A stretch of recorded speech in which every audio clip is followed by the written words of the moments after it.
Going to wait until a few of you all come in. I'm going to wait a few seconds until everybody starts chiming in, and she'll let me know when you all have chimed in.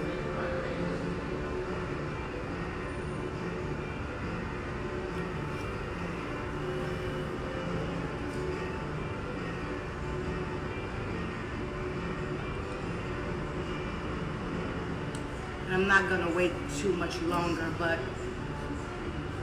I didn't want to do this live. I was upstairs in my bed, and I'm here in Virginia, and I did not want to have to do this, but sometimes circumstances doesn't leave you an alternative to do anything else.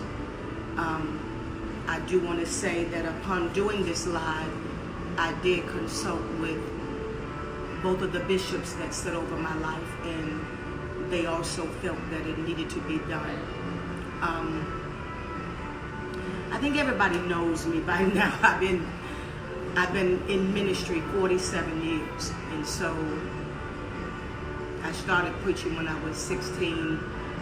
I preached my first revival at 16. My first message was at 12 years old. So I've been preaching full-time a total of 47 years. And so I've dealt with a lot in ministry. I have. There's no way that you could be a woman in ministry, period, and not have to deal with things that probably most men doesn't have to deal with.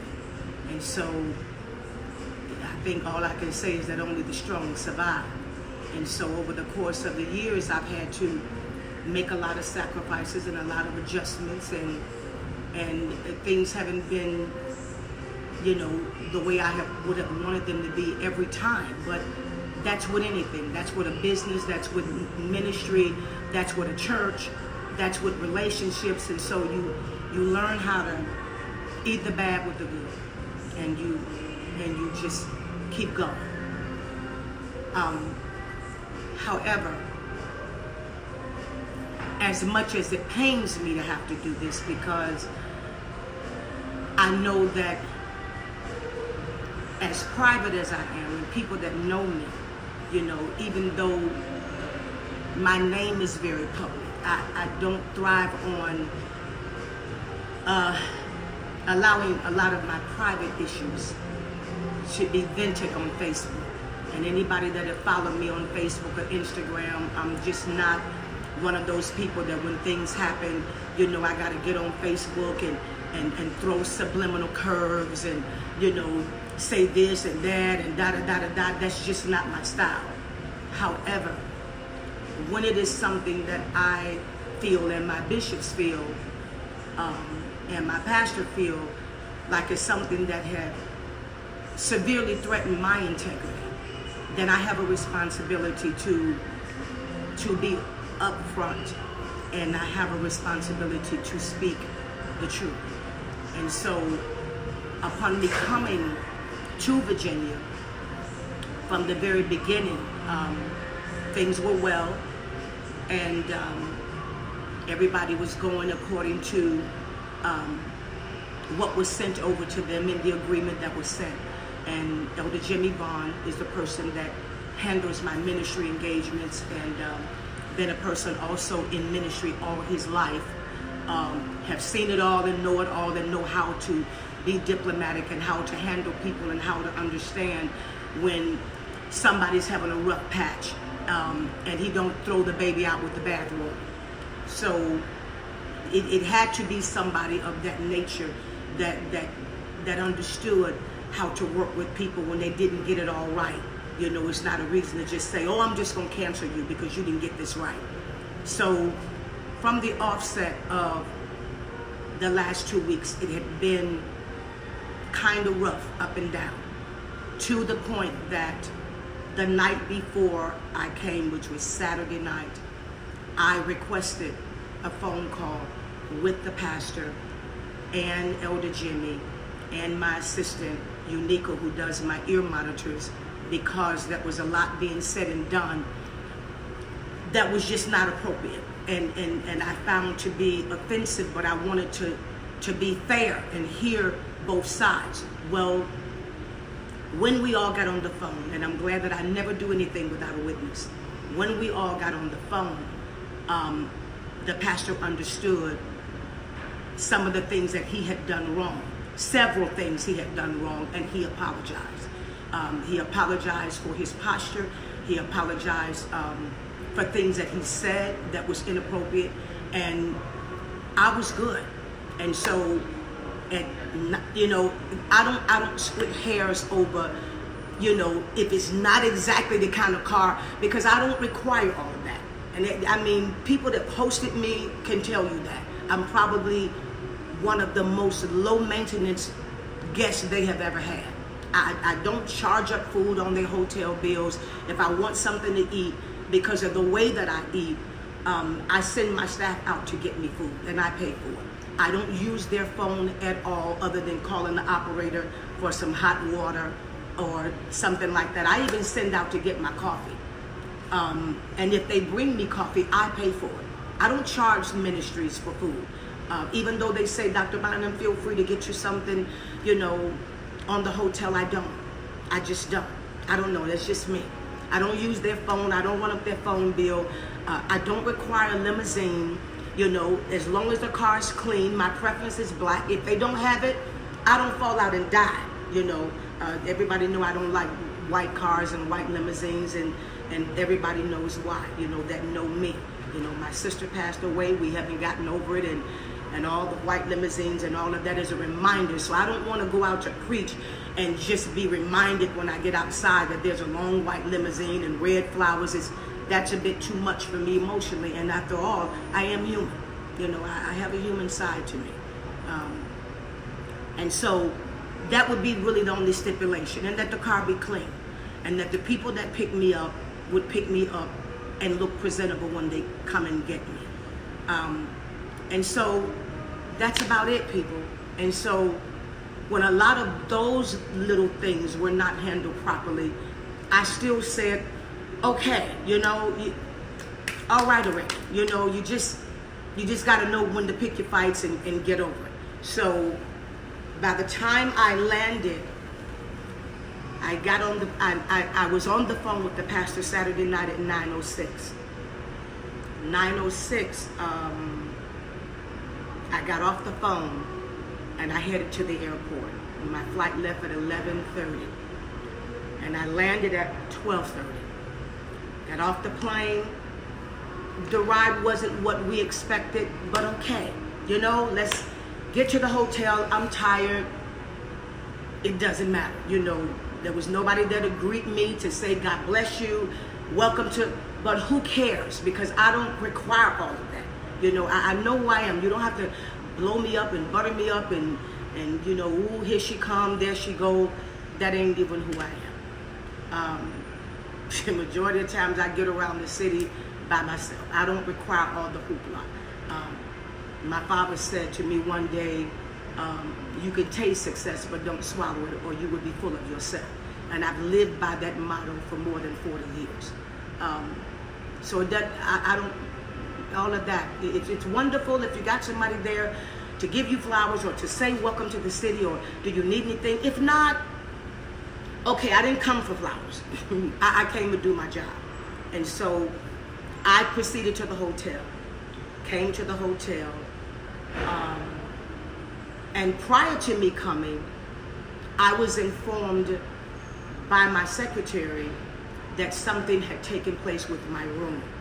So I was like, well, okay, you know how you moving, and you don't really get the gist of it, because you like, all right, it's already been enough, and I'm focused, and I just got to preach, so let me just get to the hotel. And so I really didn't pay attention to a lot of the riffraff until I got to my hotel. When I got to my hotel, people, I walked in my room in the mini suite, which I would show a picture of the hallway when you open my front door. And when I walked into the room and turned the corner, of course, all of my things I laid out the way my secretary always laid them out. My assistants come in, they always come into hotel rooms before me. They pray before I come in. They cover furniture with white sheets. That's just me, because I don't like to contend with a lot of stuff and people sitting on furniture and having sex on furniture, and that's just the sensitivity that I have.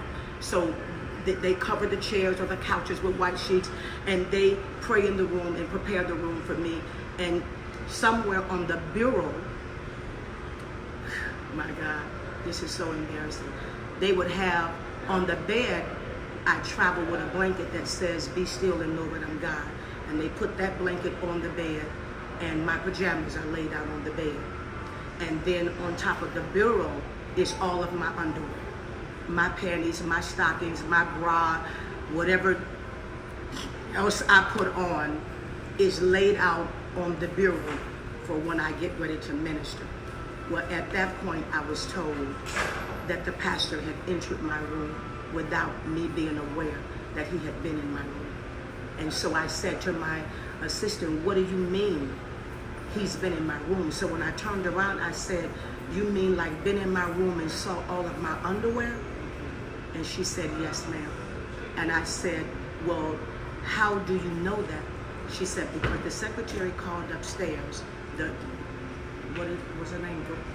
Marissa Brown was the manager on duty, called upstairs very rude to Unica and said, why do you have 2 rooms in your name?" And Unica said, "I don't have 2 rooms in my name. I checked in with all of Dr. Bynum's credentials like I always do, which gives me permission to take her key and prepare her room."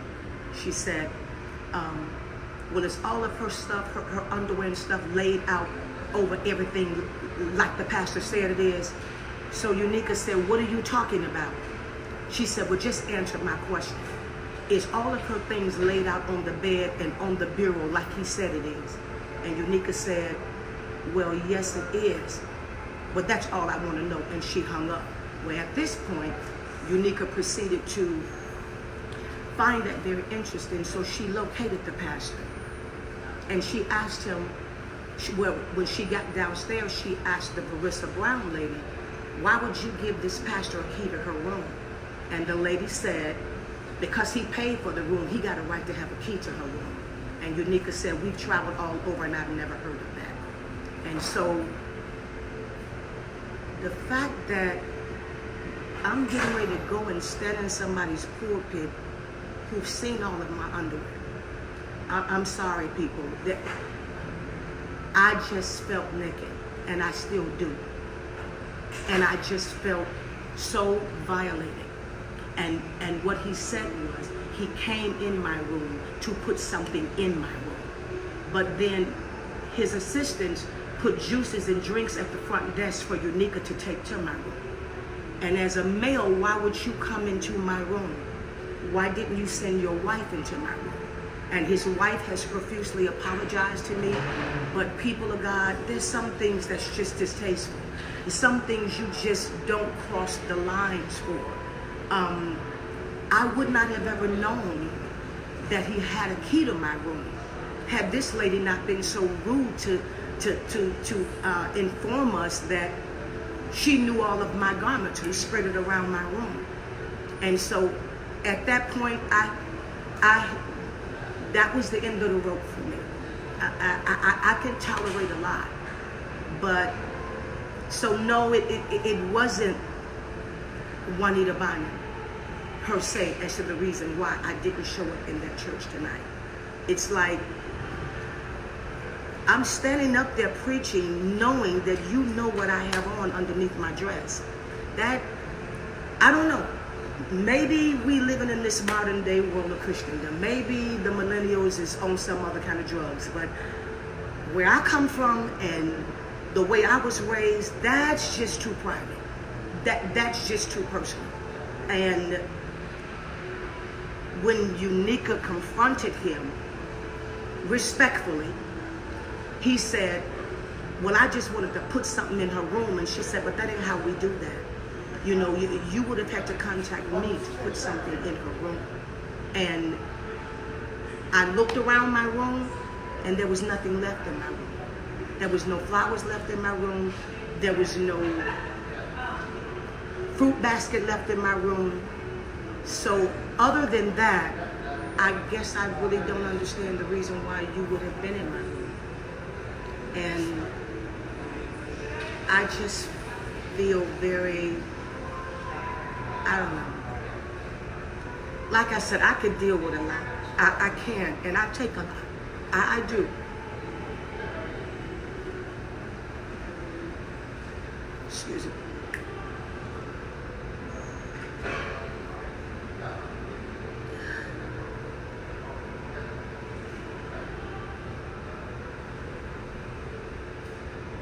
And I take a lot, and I do.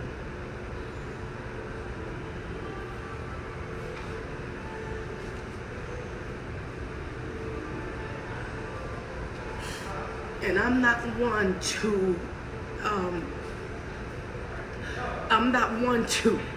get on Facebook and rebuttal anything that anybody would want to say about me. Because in my own mind, you know, I've survived CNN, NBC, ABC, BET, you know, the edition line, every magazine, every newspaper. I'm the girl for the job. I know that. I'm the woman for the job. I can take it. I really can. But that just felt like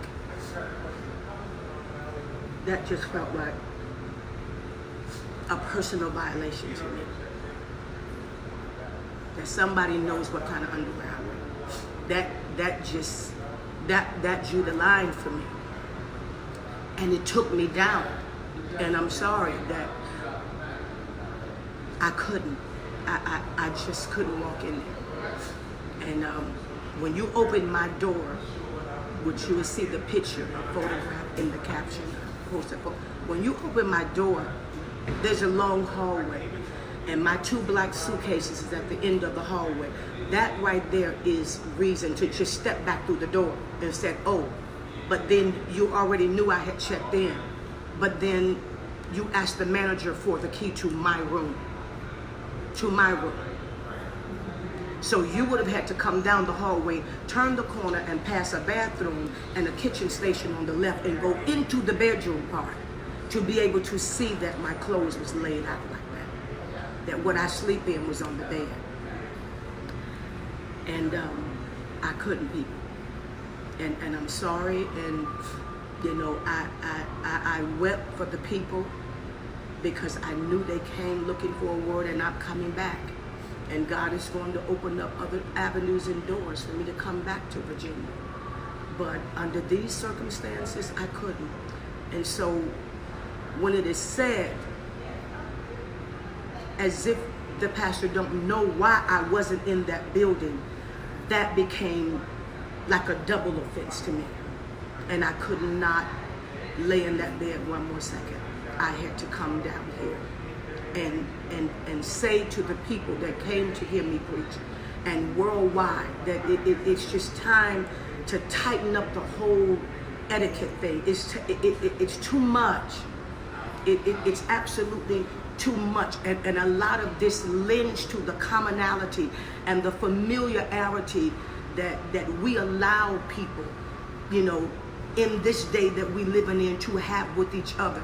The levels of respect has gone completely out of the window, you know, and all of that lend to, you know, all of this half dressing and naked dressing and whatever, because then lines and walls are dropped and lines are crossed.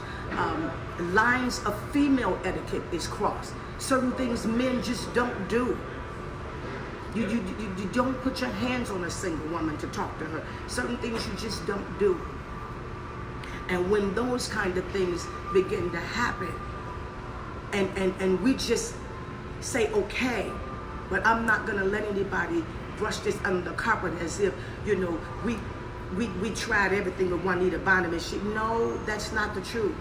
And there's people that are probably going to be on this live that can testify when they hosted me. No, ma'am. And I don't argue about anything. If I go someplace and somebody got a problem with the money, I give you all of it.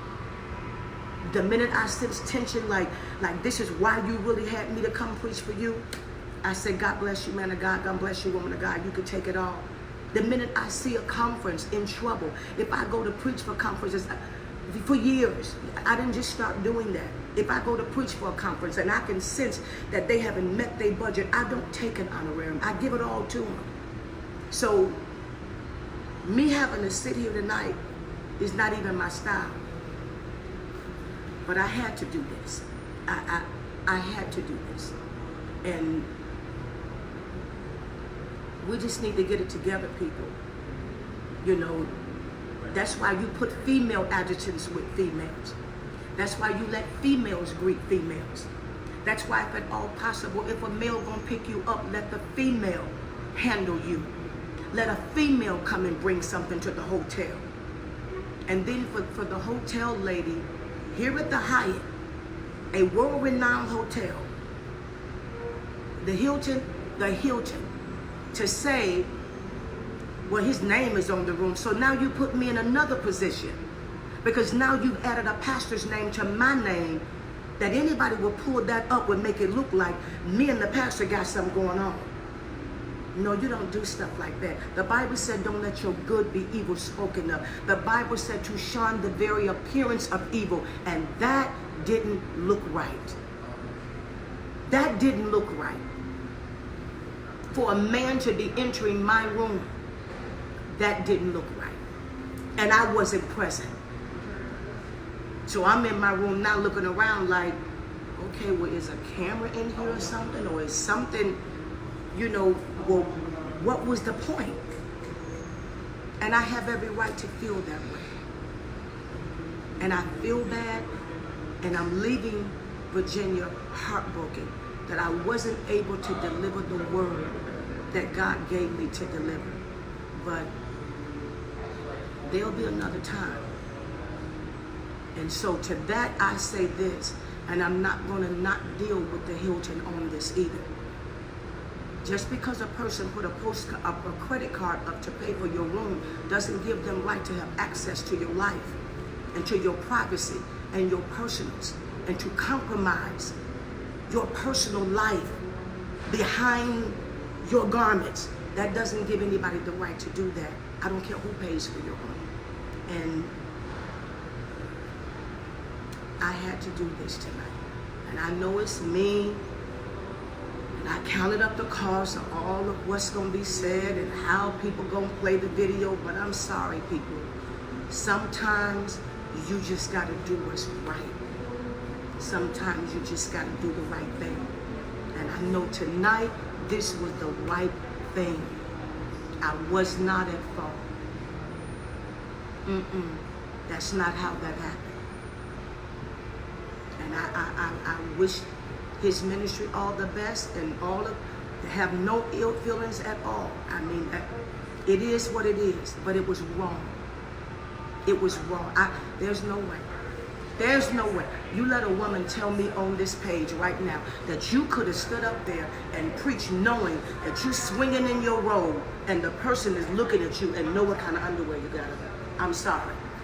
Then you good. If you could, you good. Then maybe, I don't know. I don't know. But I love you all, and keep me in your prayers. To somebody, this may not seem like much, but for somebody who's been traveling for 47 years in ministry, this one stung me. It really did. It really did. God bless you, and you have a good night.